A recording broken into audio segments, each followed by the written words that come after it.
Hello, old friends. This is Mike Dawson, and I welcome all of you to the Silent Pianist Podcast, where I interview curious people that do extraordinary things. Today's guest is pianist Sean Chen, who is the third prize winner of the 2013 Van Cliburn International Piano Competition. He is also the recipient of the DeHaan Classical Fellowship as the winner of the 2013 American Pianist Award. And he became a fellow of the Lenore Annenberg Fellowship Fund for the Performing Arts in 2015. Our conversation became a deep dive into music, recordings, science, anime, and of course, Van Cliburn. Enjoy my interview with pianist and really cool guy, Sean Chen. So all that good stuff is... That's fine. All right, I'm going to do this again. Oh, now it's tracking. Well, clearly I was nervous. So anyway, welcome, Sean Chen, to the Silent Pianist as I hit the wrong button on the tape recording. So we were talking about Van Cliburn, and you were saying about finding albums, so please proceed. So I got these LP albums from from a conductor who passed away, and I found quite a few. There was things like Stravinsky Connecting Stravinsky and really cool orchestral stuff, but there are a few Van Cliburn albums, and by that time, I already knew who he was and the work the recordings he's made, and how much of a big influence and important figure he was in terms of classical music and piano. But when you're younger, it's hard to really, especially if you didn't grow up listening to or being taught how to listen to piano playing at a highest level. I loved music. I loved the notes. I loved the harmonies, but I was just listening to it. Yeah, it's pure pleasure. I grew up with Cassine recordings, Argerich, and things like that, which you can enjoy on so many different levels. I mean, even if you're a novice music listener, they're just amazing to listen to, without knowing. But then once you learn more, you start getting to intricacies and things like that. And I think, with Van Cliburn, there's always this larger-than-life story behind it, too. So Truly. When you listen to the recording, you have that in your head. Right, because you have that. Yes. You have that going into that. Right. So Absolutely. it's a little, I think, different comparison when you're talking about, what's the first time you heard a Van Cliburn recording, because you already have this expectation, this preconceived notion of this huge figure, this broad, truly this a really celebrity, expansive beyond music. Yes, truly yes, of course. And he passed away, unfortunately, right before I did the Cliburn. That's true. I think I met him once because I actually watched the entire competition 4 years before I did mine. And I think I might have just met him briefly then. Right, but I never really got to talk to him. Yes. Well, the thing is that I find fascinating, when we meet people that we admire, as musicians, right. And then we get the opportunity to meet an individual, even for a few moments. Sometimes you get a good impression of just the type of personality. Did you find that was true in the few moments you met him, that there was something there, or was you were kind of in the conga line and you were kind of a guy it that? was it was very quick, and it's Van Cliburn, and he's very graceful to everybody. And very nice. And I think actually most musicians, most pianists are very nice people. I mean, you kind of hear horror stories about certain people being really mean or very standoffish. But in my experience, I've never run into meeting, a professional pianist, or for that matter, just yeah, professional musicians yeah, anyway. Because I think if you do that, right, you know how difficult it is, and you don't have to. It's everyone's sort of struggling to do the same thing and kind of get the music across to people. So there's no reason to be right. I totally get that. So like this was 4 years before you put yourself into the Yes. competition, and I'm sure you went through many other competitions before you decided to go into that particular one. 4 years ago, had you already been doing that as a young man in terms of working up the repertoire, Right. and you were already there, kind of, and you knew that at some point you might give that one a shot at some point? There was definitely that kind of preparation mindset. Although if you asked me then, if, would you do well in the competition next time you've entered, I'd probably say, nah, I probably wouldn't. But I had been doing competitions since even starting a bit in high school.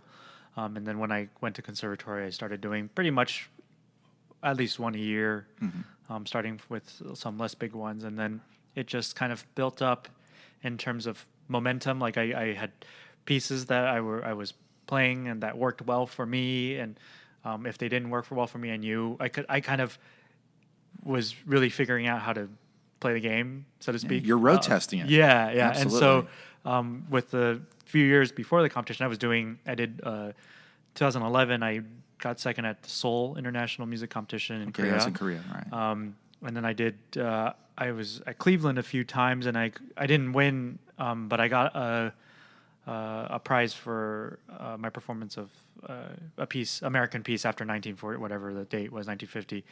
And then I went to Leeds competition the year before Clyburn, and I got to the semis of that, and I was starting to get a hang. I knew what was working. I knew what I needed to work on, sort of, and it just kind of was a happy coincidence of factors that allowed me to do well. And coincide. Yeah, it is a little bit of a synergy, I guess. Yeah, and there's a lot of luck. I think a lot Sure. of music students tend to forget that, because we work so hard on our craft and we pay so much attention to everything we do, but there is an insane amount of luck that there always is in the life. business Yeah, of well, music yes, and in yes, life. It's yeah. true. So as I said a moment ago, before I pressed the proper record button, is that I wanted to know about your origins in terms of your beginnings as a musician. And I read in your bio that you were born in Florida, but you lived most of your adolescence in Los Angeles. Yes. And were your parents musicians at all? They liked music. So they were lovers. They loved music. Fantastic. My dad played a little guitar for fun. I grew up listening to a lot of 70s music, like James Taylor and Elton John. Oh, wow. So he was Eric playing a lot of that stuff. He played a lot of that stuff.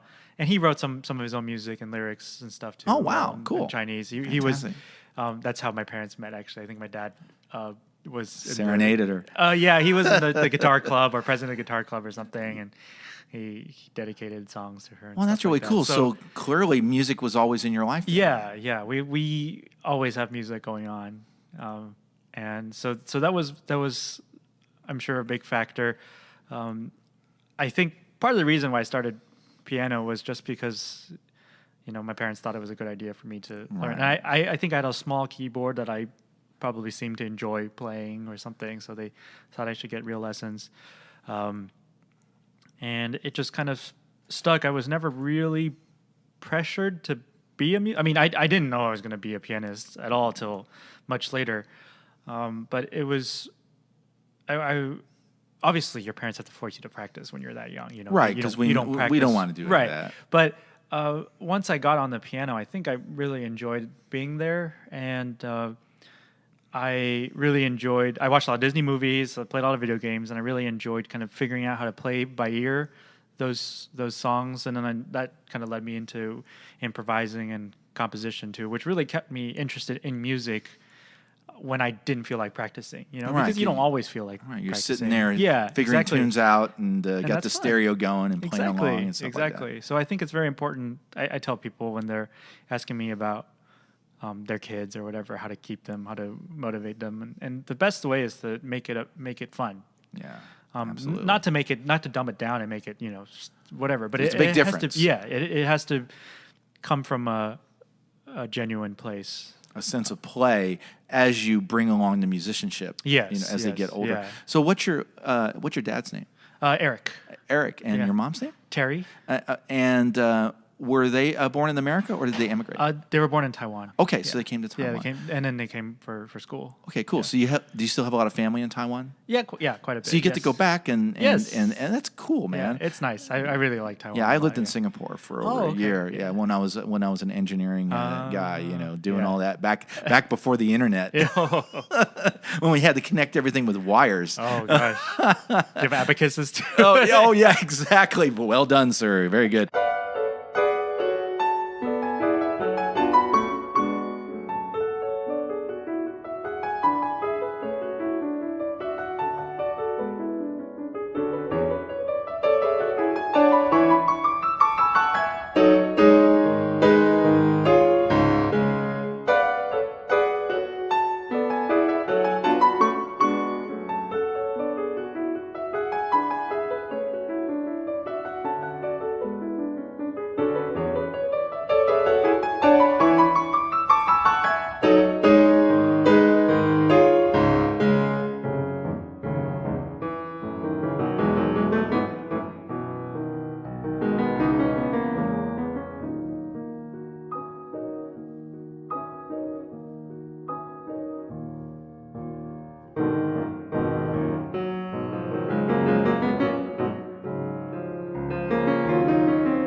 So the thing that that's fantastic. So the thing that I was thinking about, who was your memorable teachers during that time in Los Angeles before you went to Juilliard? Right. So I had mainly one teacher. I studied with him for 10 years, actually, from 8 to 18. And sadly, he just passed away this summer from cancer, a really aggressive, kind of shocking thing.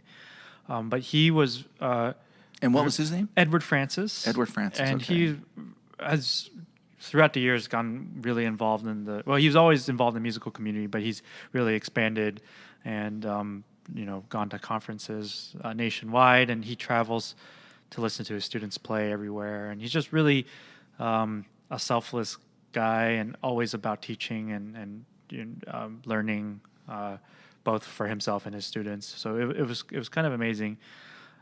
He really, I think one thing he was really good at was keeping his students interested in studying by repertoire. So he really knew.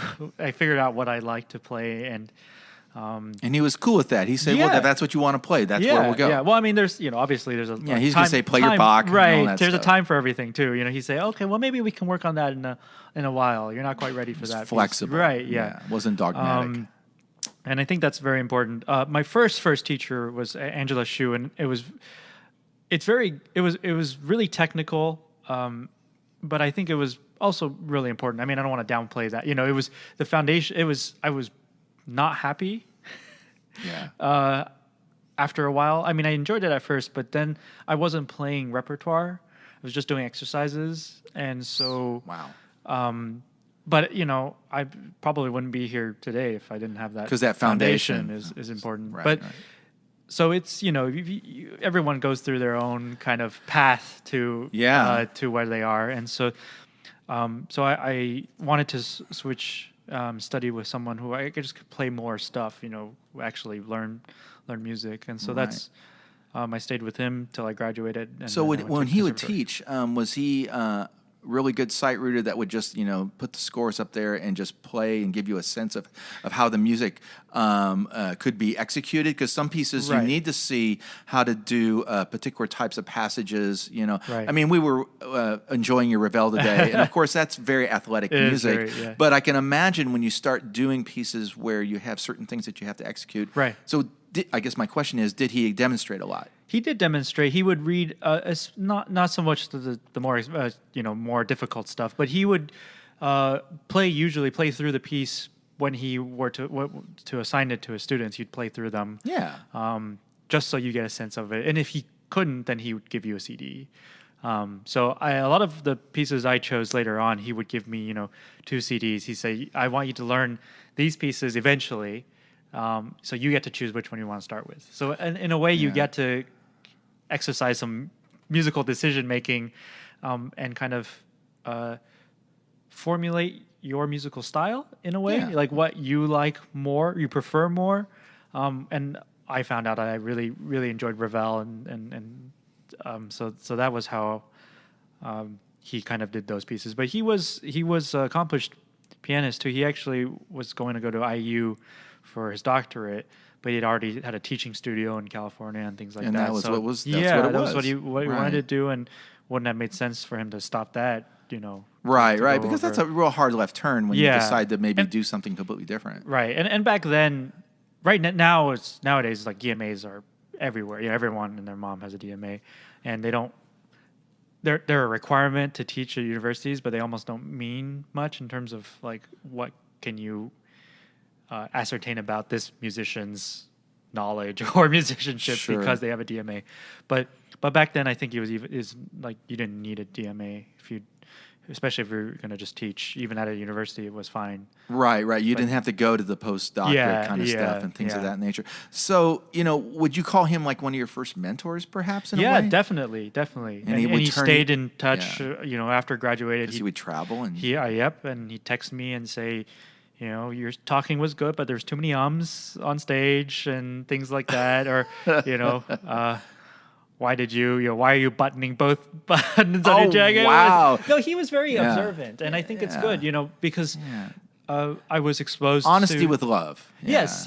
And I was exposed early on to, schmoozing. And, when you play at places, you have to meet the donors. You have to hang. You have to hang with people, and you have to be if you're not good at that, at least you have to know how to Navigate. make yourself kind of be in that zone. And I think that was very important.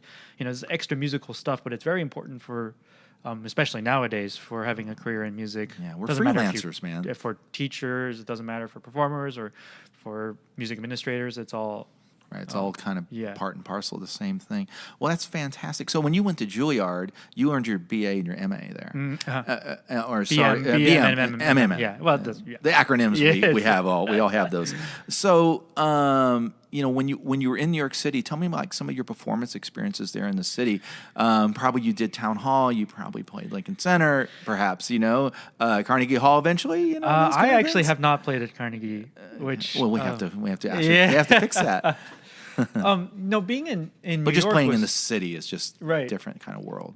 Well, being in New York was really amazing. I mean, at the moment I stepped off the plane for my audition, I was like, I want to go here. Yes. And I knew some of my fellow students and other people who were already at Juilliard through music camps and competitions and things like that. So I already felt like I belonged there.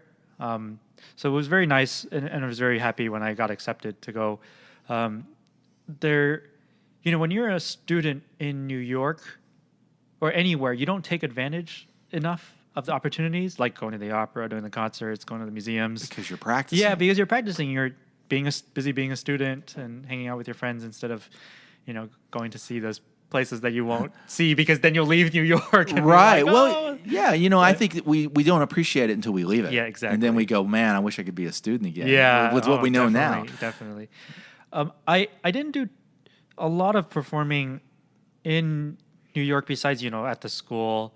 I did some gigs. I actually got to do a little bit of recording under, Robert Kraft. Mm-hmm. He did a lot of Stravinsky stuff, and they were doing some weird Stravinsky arrangement of Tchaikovsky from The Sleeping Beauty, the Pas de Deux. Okay. And there's a little piano part, so somebody recommended me to do it. And, count lots of rests. Yeah, count lots of rests. And it was kind of interesting because, Robert Kraft is kind of famous sort of musicologist for Stravinsky stuff. That's how I know. But really, he just beat the beats, and it was the engineers doing all the, cut, do that over again, Oh my gosh. And it is that way when I did my recording, the producers really, there you are.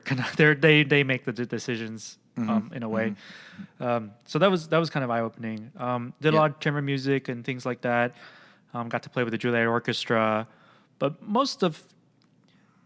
still at Juilliard, you have to be, and I don't, you have to be, I use this word with a few caveats, but you have to be a favorite to get a lot of performing stuff. Study with the right teacher, play for the right people.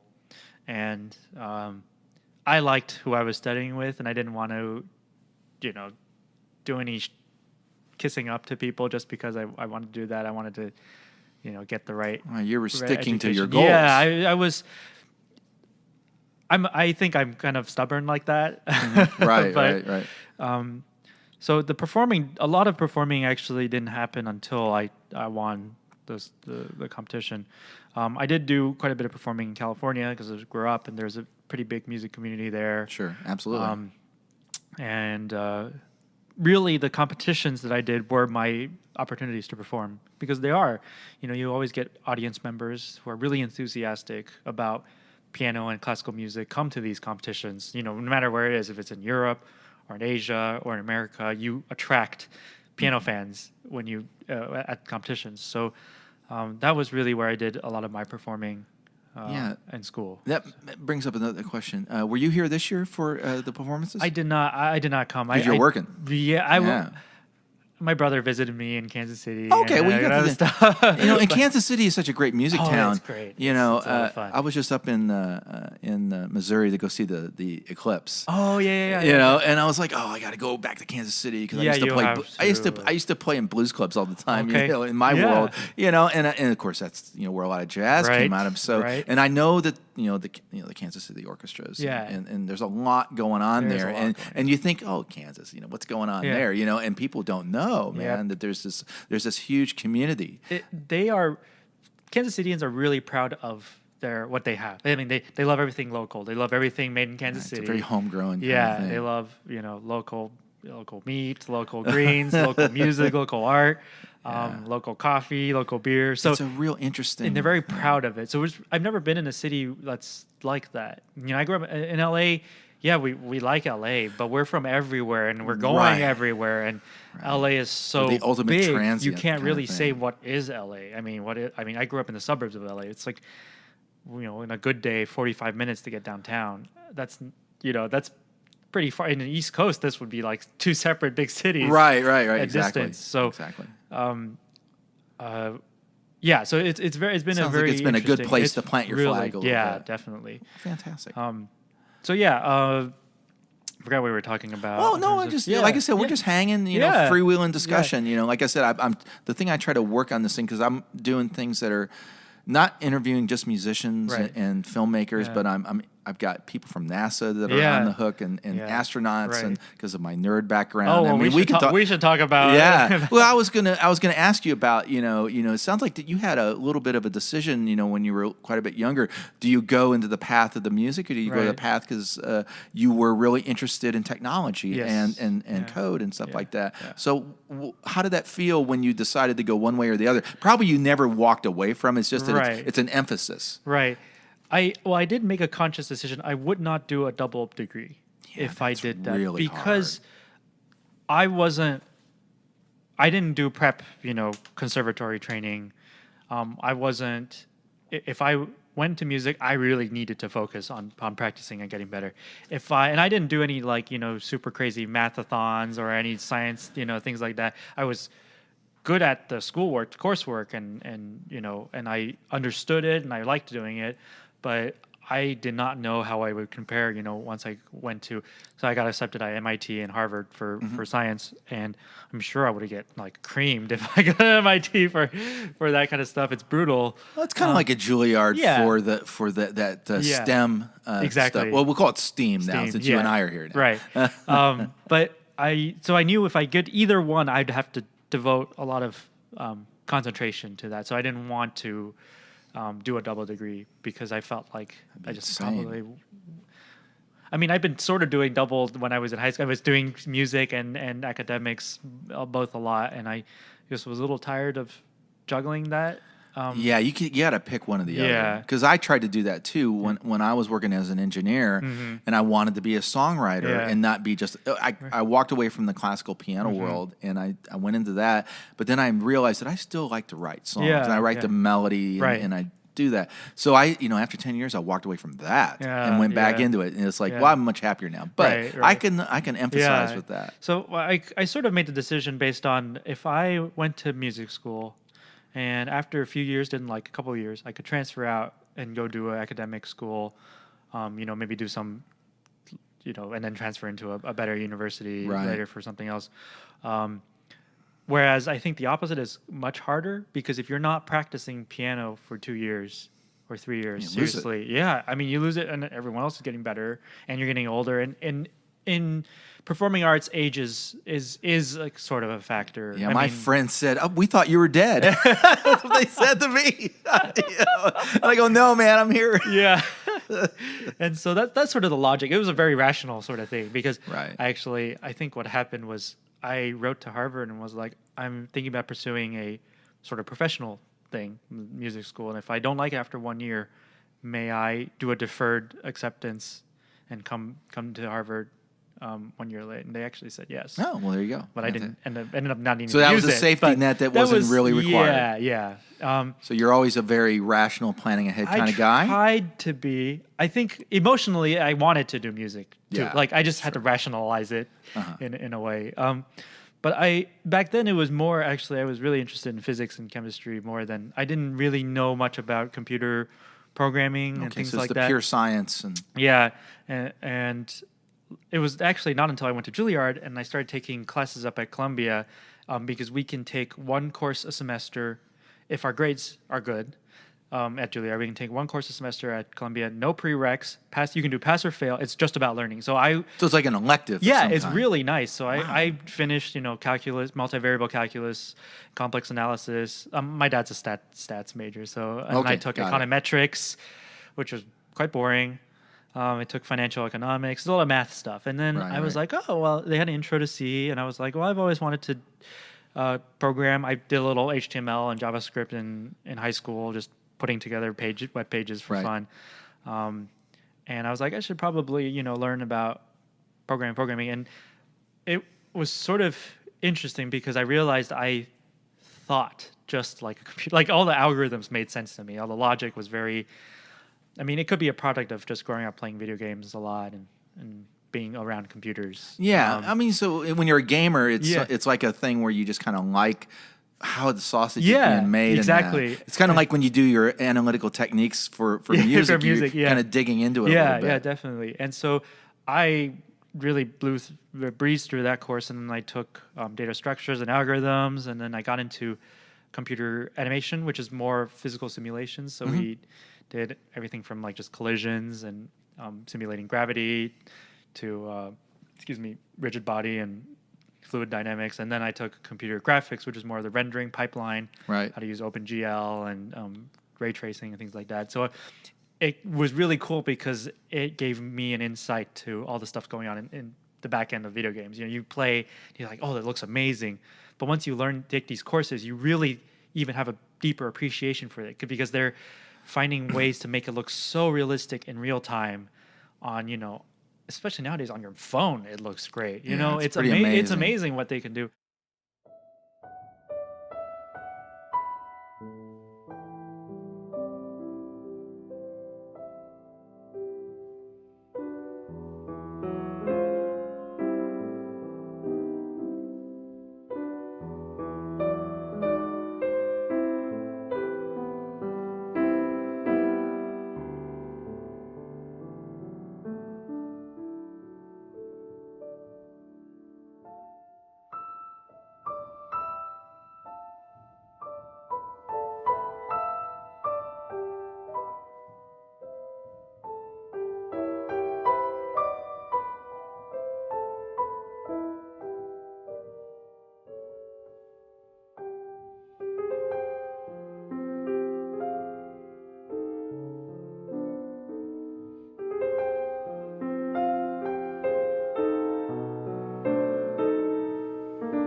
Yeah, I had over the past few years, I became aware of Hayao Miyazaki. Oh, yeah. And so I went back and I watched a lot of those old ones because I don't know if they're running the Studio Ghibli festival throughout North America. Oh, I did not know that. So every month they're showing one of the old films. Great. So I watched this week Castle in the Sky. Oh yeah. That's fantastic. Yeah, but that was pre. Yeah. Computer generated stuff. It's all cameras and acetate. Right, and cells and stuff like that. Yeah. It's amazing, and that's an amazing process to watch. And because now things are done through the lens of the digital world. It's kind of like a recording. You probably I don't know if you've done recordings that weren't digital. Where you got the record tape. Right. No, I've not done tape. However, I've done little shameless plug for the Steinway Stereo. Yes, thing, absolutely. Which is sort of, it's digital, but it's sort of analog in that you're not recording the sound wave. You're getting the playback directly analog from the piano. It's like the way of doing mastering in vinyl, stuff like that. Yeah. That's what makes it sound so vibrant, I think. Which is, we've seen a lot of other companies try to do the same thing, but it just sounds like a MIDI controller. Yeah. And I think the Steinway company, as they innovate in so many other ways hundreds of years ago, I think they're ahead of the game in this new thing. They also have a big library of artists to get feedback from. Right. What pieces did you play for them? I've done a whole bunch of stuff. I've done some Ravel, I've done some Mettner, I've done a lot of arrangements, some Godowsky, some Liszt. Okay. Some So some of your Beethoven. own compositions are on there as well? Some of my own arrangements, yeah. Okay. Because I saw you done like quite a few things and a Yeah. lot of collaborations with other composers. Yeah, So yes. the one that I wanted to ask you about, I'm looking at my notes here. You did one with Lisa Bilawa. Yeah. Yeah. So she's pretty She's quite, much yeah. she's pretty It was not cool. so much a collaboration as she was. So one of the competitions I won in 2013 was the American Pianist Association, American Pianist Awards, by the American Pianist Association in Indianapolis. Yes, And yes, That yes. year, That was the Dahan yes, Classical the High Fellowship. Classical Fellowship. Okay, and very good. they usually have a commission piece That was hers then. aspect of it. Our year's was actually, we had 5 finalists, and there were 5 composers, one for each one of us. So I was assigned Lisa's piece. Oh, okay, so it was the cannons and the chorales. Yes, the Vero Canon and Chorale. And Wonderful. I think the president of the competition, who was dividing the pieces out, kind of honed in on each one of our personalities and gave us the piece that he thought best fit us. Yeah. And I think he kind of recognized I like fugues and I'm a very analytical kind of guy. So I appreciated that piece a lot. And it also was really quite satisfying to play. I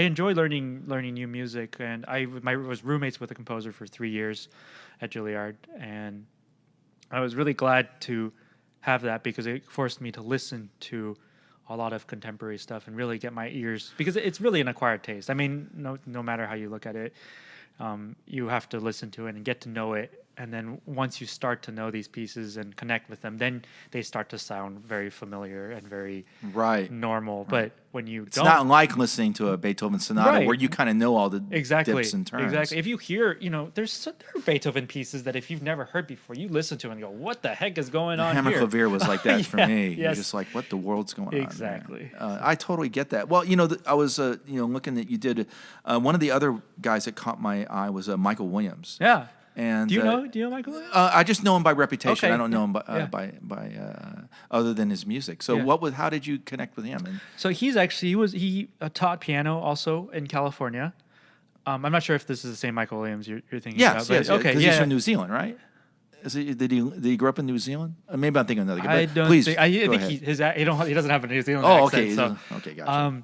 no, he was a music teacher. He was also a pianist. He studied at Peabody or Eastman, I forget. So he was trained pianist. Mm-hmm. He taught piano. He was also he actually worked for, I think he went to Tech. I think he worked for Nokia Okay. for a long time. And then he started writing music, and he approached me with he actually written a concerto that he wanted me to play with the local symphony where I grew up, and that he knew well, and we still haven't had the chance to do that yet. To Okay. record So that. it's that somewhere will out there in the happen, yeah. future. Cool. Yeah, definitely. But he approached me with these, since he teaches, he wanted to write these pedagogical, sort of pedagogical. They span from not too difficult to actually quite difficult pieces, and he asked if I would be interested in doing a recording an album of it. So they actually did record a CD of it, and they're very interesting. They're character pieces. There's a set called Ringtones where he kind of envisions like ringtones written for the piano. They kind of Very cool. they're from short to a little bit longer, but they have that kind of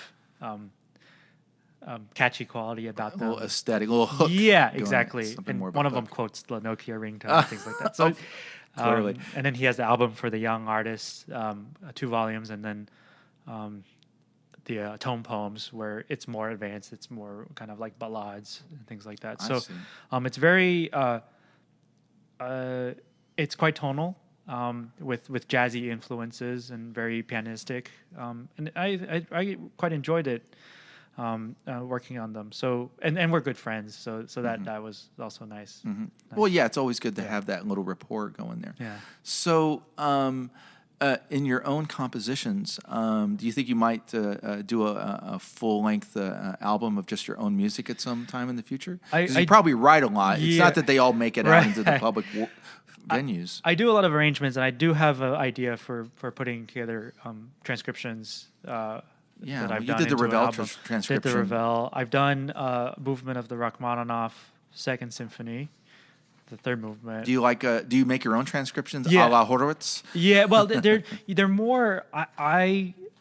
My sort of, I guess my approach is to transform the piano into an orchestra. So I'm less about filigree and adding chromatic stuff to it. I mean, some of the pieces I do add some interesting things to, but it's really more about how can I make the piano sound like the orchestra. So like the La Valse, I grew up listening to LP Pierre Monteau conducting La Valse, and I just have that sound in my head of that Was piece. that with the Montreal Symphony? I think maybe, yeah, Could have been. yeah. And so when I first heard La Valse live, it was 2 piano version. I was like, oh, this is cool. And then I heard the 1 piano version. I was kind of like, Right. it's different. I think Ravel was trying to do something different with that. He wasn't trying to. Well, I think he might have written that one first. So with the orchestral version, he really turned it into You can really a hear different the piece. spectrum. Yeah, and so I wanted to capture that and especially translate what I hear in my head when I think La Valse onto the piano. Right. So you bring your own imagination. Yeah, Clearly, yeah. you're not just trying to read from a score and say, Right. "Well, I need to have this here. I Right. need to have that." Right. So that's Yeah. a very good way. That's a very contemporary way of doing it. Yeah. Because I think part of our mission as artists and performers is that we have to reach the audience somehow. And, Yeah. and we don't want classical music or even jazz music of the 1930s or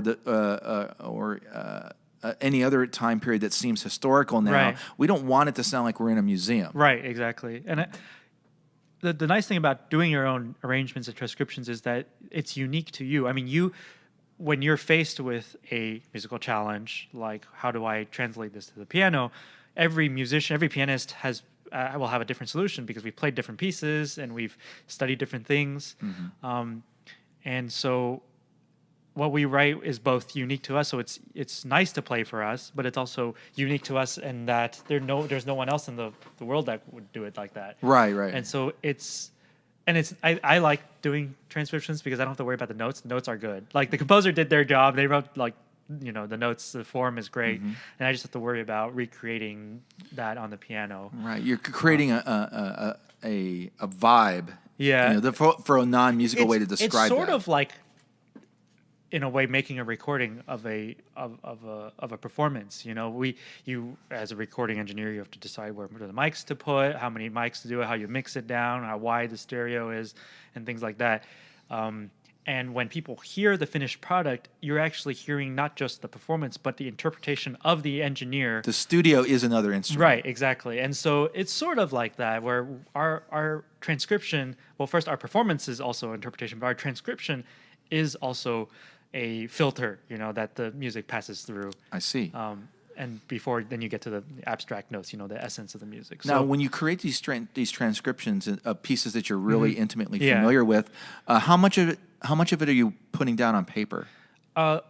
all of it at the end. Okay, so you've worked through it eventually, right. so that you can kind of Yeah, I usually play through. I'll score read. I'll put the score and I'll play through, or I'll by ear, play different parts and see. Oh yeah, this will be cool this way, or this will be challenging. I'll have to work on this later. I'll sit down with the paper and pencil or Sibelius and figure it out. Or sometimes if there's just too much stuff going on, I'll just pretty much do a flattening of the score and then take it to the piano and then figure out what I need and what I hear and what I don't want to hear. What I don't need. So it sounds like it's a pretty lengthy process for some of the bigger pieces. Yes. And then once once I have like sort of how I want to do sections, then I'll sit down and put the whole thing in Sibelius. And then once I get that printed out, I'll go to the piano and then I'll practice it and play through it and edit, every time. Absolutely. Just taking out notes, putting notes in, listening to the piece and go, oh, I didn't realize that horn part was so prominent, or that trumpet part should actually be an octave higher on the piano because it doesn't sound so good that low, things like that. And you tweak it until it sounds. Yeah, I've been taking a lot of the great South American guitar music and turning into piano pieces. Oh, cool. And some of it's been done on piano, but Right. but what I've noticed is some of the additions that I find in the music stores, and then I immediately notice, oh, that's an octave lower. Oh, Yeah. that's harmonized in sixth, and Right. ooh, he's doing a false harmonic on the Right. guitar, and I want to recreate those. Right. Because if I'm hearing Julian Bream do it, I'm like, man, I want to sound like that dude. I don't want it to be so straight and strict, I want it to sound like I got a sombrero on my head. Right, yeah. No, it's a hard thing too because, take for example like Liszt, some of his paraphrases are so wild. I mean, they're not really. They just really the original. gypsy-like. Yeah, the original is just a springboard for this entire creative process, and I don't think I'm there yet in terms of the freedom. The pieces that I really want to transcribe really don't lend themselves to that kind of arrangement. They're more like they're already like done. You just have to kind of put them on the piano and really make it sound like an orchestra.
Yeah, it's just so massive, my gosh. and we've been very fortunate here in North Texas with Jaap van Zyden. Oh, I mean, yes. he's made that orchestra sound like I've never heard it Right, before. right.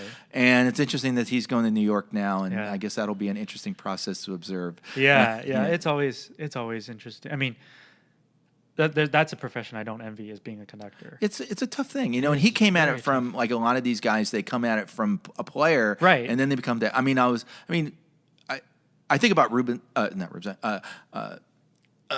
Bernstein, and oh, I yeah. think of how he just made that happen in the 40s, Right. and he substitutes and he blows everybody away, Right. and then he's just Right. that's what he does. But Right. then you learn that he had done all this piano stuff, and Yeah. he was the Yale guy, Right. and he studied with all these people. So even though we know him as an orchestral conductor and a music director, he had this whole other did so much. background. Yeah. So Yeah. so No, you don't want to be waving the baton, huh? I would love to do that, but nowadays being conductor is more than just that. You are gotta the fundraiser. Fundraise. Yeah. You got to budget manage. Politician. You got to do all that stuff. Very difficult these times. And there are very few orchestras that have a full-time season to support one conductor full-time. So they travel around. They have 2 or 3 orchestras. Yes. And there's that. And then if you're a young conductor, it's at least from people I know, they feel a little lonely because the musicians in the orchestra, there's a divide there. You're Right. as a conductor, you're a musician, but you're actually part of the administration too.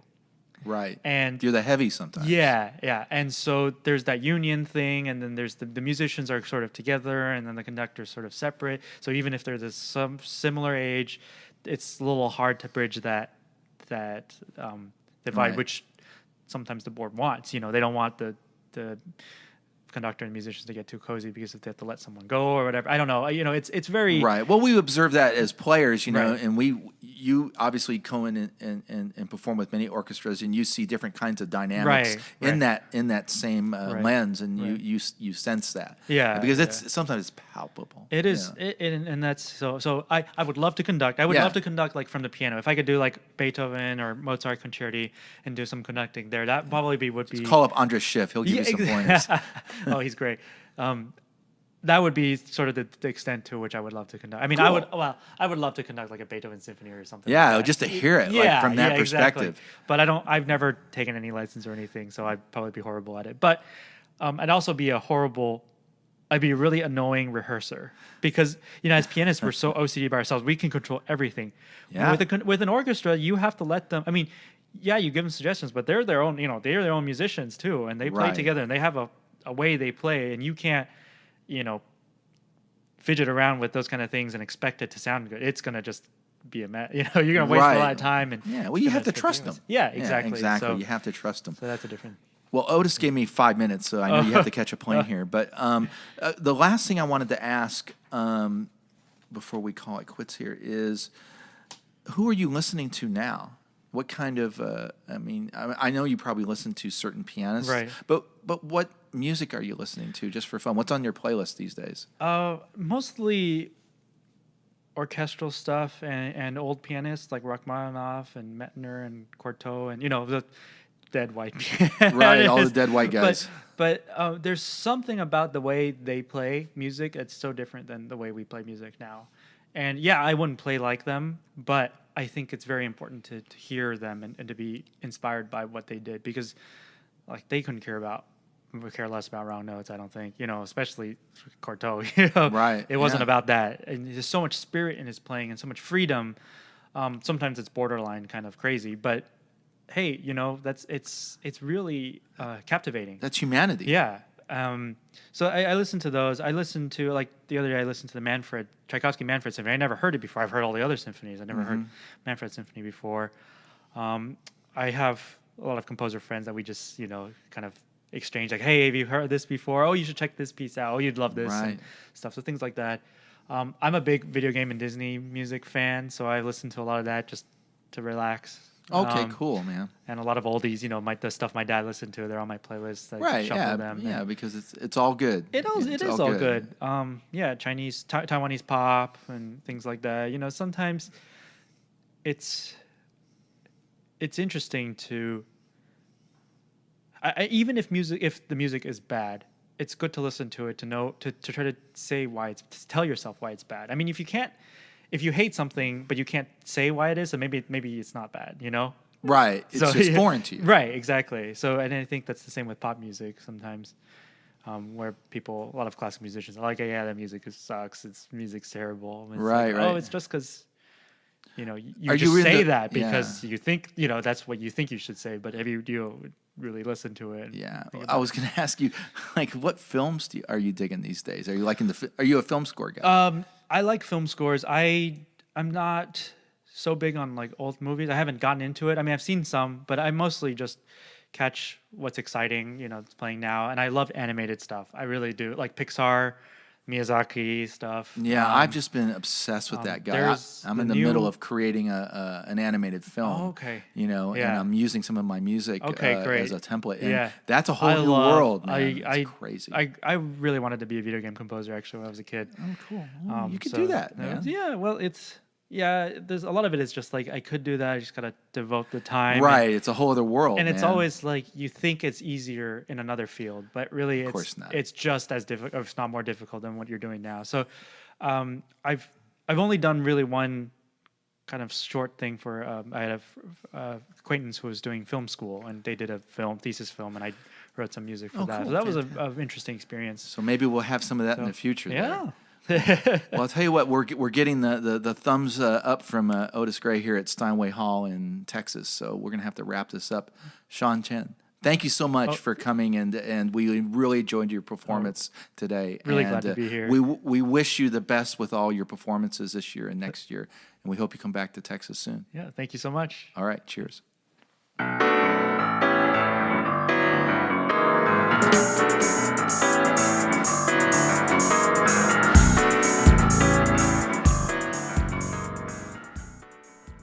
Sean Chen is a joy to talk to. Be sure to visit Sean Chen's website, SeanChenPiano.com, to learn where he's performing next.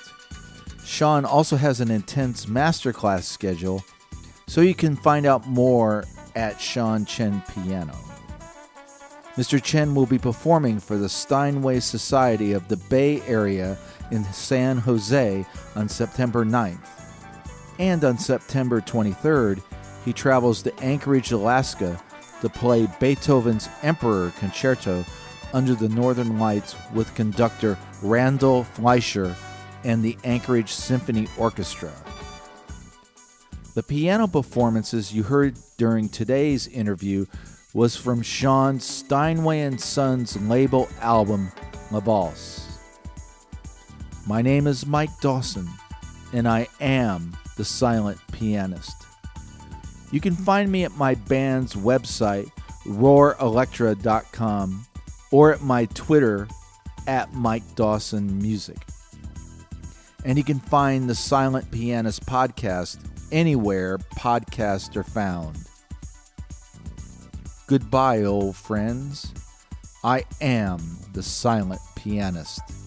See you next time.